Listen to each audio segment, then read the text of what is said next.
Hello, I'm Rob, and welcome to the latest edition of Ask the Critics, where I've been asking you, the viewers and subscribers, to feel free to send me any questions you might have about movies and so on. And I'm definitely getting more of a response for you, so thank you very much for the questions you've submitted. And I've got some new ones here. The first question is from Fred Castle. What advice would you give to someone who is looking to start doing reviews? Have you seen the movie Dog Soldiers? And if you have, what did I think of it? Fred, I have not seen Dog Soldiers. And what advice would I give for people that are starting out doing reviews? I would say for me, at least from my personal experiences, try to find your voice, take your time and try things out. I mean, I can't speak to everybody, but sometimes I wonder if some people start YouTube, not just with movie reviews, but just in general, try to start channels just to become famous. When Brendan and I started this channel, we weren't really doing it to become famous. We just did it because back in 2009, on what used to be Siskel and Ebert at the movies, and later Ebert and Roper, Ebert left, and they ended up getting Ben Mankiewicz and Ben Lyons to take over, and Brendan and I didn't like the new format. We kind of did the channel just as a sort of tribute to how Siskel and Ebert used to do their channel, so we just did it to kind of keep their old format alive, I guess. And so we didn't really do it to be famous. I mean, there were times when we did have a lot of viewers coming in and stuff like that, but we didn't really do it to be famous.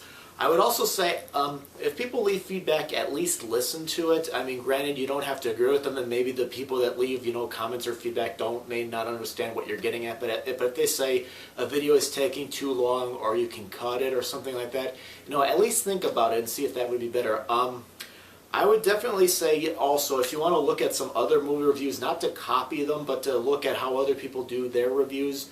And sometimes you might have an idea, be like, if I did it this way, differently from other people, something like that. So I'd say that's probably my advice is, just take your time, find your voice, don't try to do it for the fame. And if people leave feedback, at least have a look at it and at least think about it. If you don't have to necessarily listen to everybody, but at least look at it. Doug Rule sent in a couple of questions. First, what actors deserve to trade their Oscar for a better overlooked performance? Well, I didn't know all the Best Actor. I had to go to the Academy Award website to look at the Best Actors, and there were a few that stuck out for me that I would like to have seen. One, back in the 1930s, there was a terrific actor, Spencer Tracy, and he won an Oscar for Captain's Courageous in 1937, and he did a good performance, but I felt like there's been other performances down the line where, and even he apparently said that he didn't like his performance as Manuel in that film, and I kind of agree with him that perhaps down the line he had better performances. He did get an Oscar for the following year for Boys Town, where he plays the priest that founds Boys Town, and I think he definitely deserved that. But some other awards that I would have liked, I think he could have been nominated, or he did get nominated. One was Inherit the Wind in 1960 was a good film. I don't think he was nominated for that. He was nominated for Judgment in Nuremberg, but he lost to his co-star Maximilian Schell, who was also in Judgment in Nuremberg. Maximilian Schell gave a terrific performance, but I would have perhaps liked to have seen Tracy get that one. Maybe Father of the Bride, where he plays, the parent before the original version of Father of the Bride, where he tries to, he's going through his daughter getting married and stuff like that. And Adam's Rib from 1949 was another performance.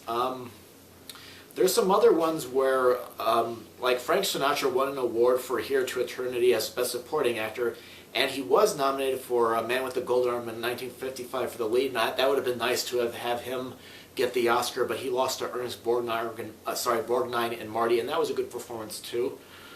Let's see. Leonardo DiCaprio's one. He won for The Revenant. Granted, I haven't seen The Revenant, but I was thinking about earlier in his career when he kept getting nominated for stuff and he never won, or he should have gotten nominated for stuff and he never did.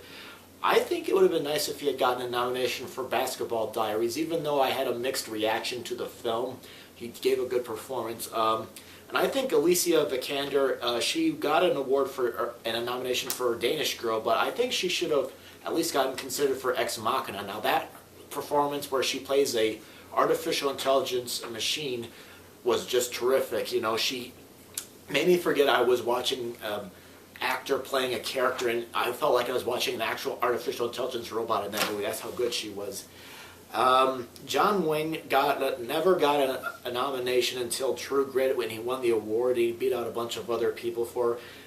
He was in an earlier film called The Searchers where I think he gave his best performance. A lot of people say John Wayne did the same thing over and over again, but I recommend they check out The Searchers. But anyway, I don't know if that completely answers your question, but those are some names that stuck out for me when I was thinking about it. And Doug Rules also asks, Star Wars or Star Trek, DC or Marvel, Coke or Pepsi?